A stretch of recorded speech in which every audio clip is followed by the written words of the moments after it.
sommes dans les bureaux de GNVR, filiale du groupe Engie, l'opérateur historique du GNV en France, qui gère le plus important réseau de stations d'avitaillement, publiques et privées. Et maintenant, allons à la rencontre de son directeur commercial, Habib Sehil.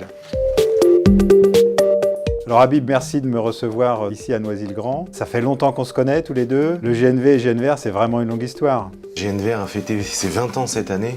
Alors c'est une aventure qui a commencé avec les bus, avec le transport de personnes, qui est le premier secteur d'activité à s'être lancé dans l'avenir du GNV parce qu'il fallait trouver le carburant alternatif au diesel.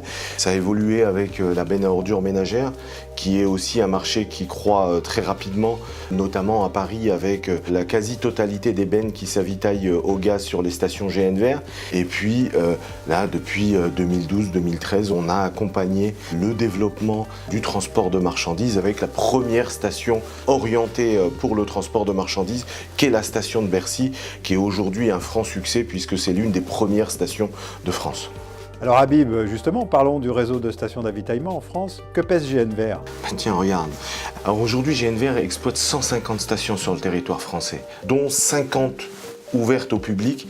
Et ça signifie que GNVR aujourd'hui gère plus de la moitié des stations GNV en France. Parce qu'il y a environ une centaine de stations ouvertes au public en France. Effectivement. Il y a 4 à 5 ans, on construisait 1 à 2 stations par an. En 2018, on met en service 18 stations. L'année prochaine, le développement prévu est de 22 stations.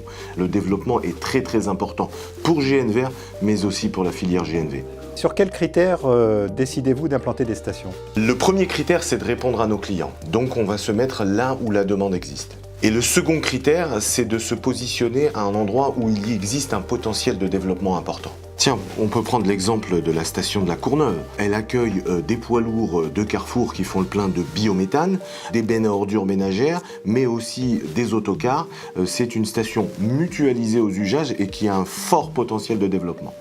Habib, comme tu le sais, la filière est convaincue de la pertinence du mix énergétique dans les transports. Que fait GNVR dans ce domaine? GNVR se veut être l'opérateur de mobilité durable. Alors bien entendu, le GNV, mais aussi l'hydrogène renouvelable qui est en train d'arriver par le secteur d'activité du transport de personnes. GNVR va construire les 2 premières stations en France d'hydrogène renouvelable qui vont alimenter les 2 premières lignes de bus en France. Ce sera à Pau et à Lens. Tu vois Gilles, notre vision c'est de proposer des stations multi-énergie avec notamment du GNV, du biométhane, de l'hydrogène et tout cela sur un unique site. Merci beaucoup Gilles d'être venu. Merci pour cet accueil.